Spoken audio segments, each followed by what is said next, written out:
Mau dibawa kemana negara ini? Setiap proyek dan anggaran pasti ada aja kasus korupsinya. Bukannya semakin maju, negara ini semakin kesini malah semakin digerus oleh para maling rakus yang tak punya otak. Urus negara, tapi mindsetnya lebih rendah dari maling ayam. Otaknya kemana, wahai bapak-bapak penguasa kaya raya? Lu bayangin deh, laptop murid, anggaran untuk pendidikan anak bangsa, dikorupsi. Bahkan dugaan korupsinya nggak main-main, nyaris hingga 10 triliun loh. What? Situ sehat? Nama Nadiem Makarim, ikon inovasi teknologi, pendiri Gojek, menteri muda idola generasi milenial, kini masuk pusaran penyidikan Kejaksaan Agung Republik Indonesia.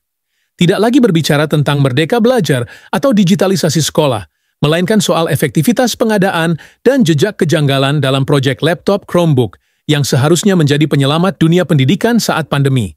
Apakah ini semata kelalaian administratif? Atau kita sedang melihat sebuah ironi di mana digitalisasi pendidikan justru dijadikan kendaraan penyalahgunaan anggaran? Sebelum terjun ke politik, Nadiem Makarim adalah sosok yang dielu-elukan. Pendiri Gojek ini dianggap sebagai simbol anak muda sukses.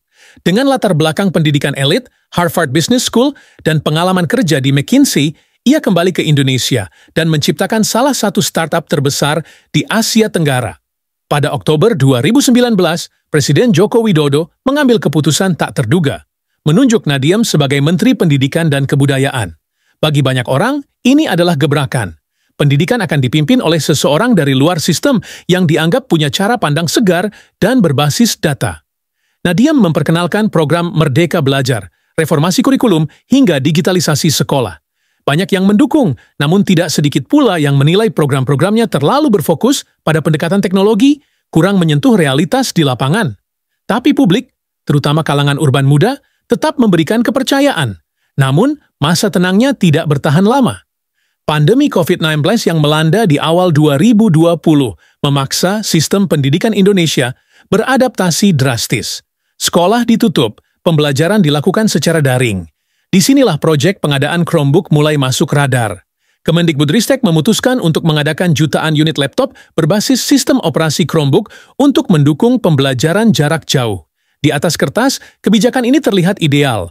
Laptop murah, ringan, dan mudah dikelola secara daring.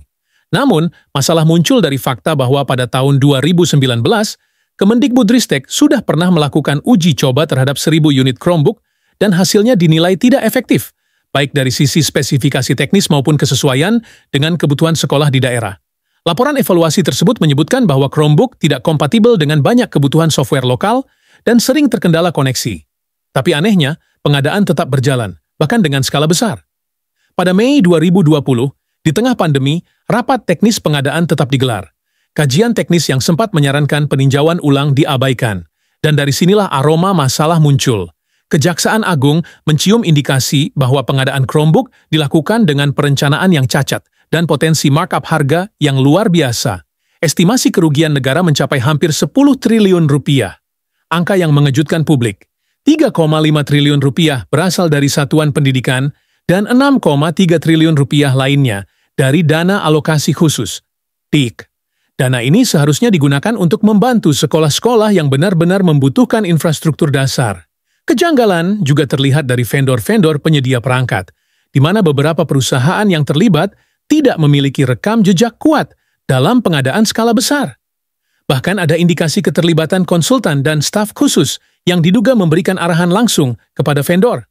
Sejumlah nama sudah diperiksa, bahkan beberapa pihak, termasuk mantan staf khusus Nadiem, telah dicegah bepergian ke luar negeri. Nadiem sendiri diperiksa pada 23 Juni 2025 selama 12 jam dan diminta klarifikasi soal proses pengadaan. Ia dicegah bepergian sejak 19 Juni 2025. Dalam pernyataannya, Nadiem mengatakan hadir sebagai warga negara yang taat hukum dan menegaskan dirinya tidak akan menoleransi korupsi.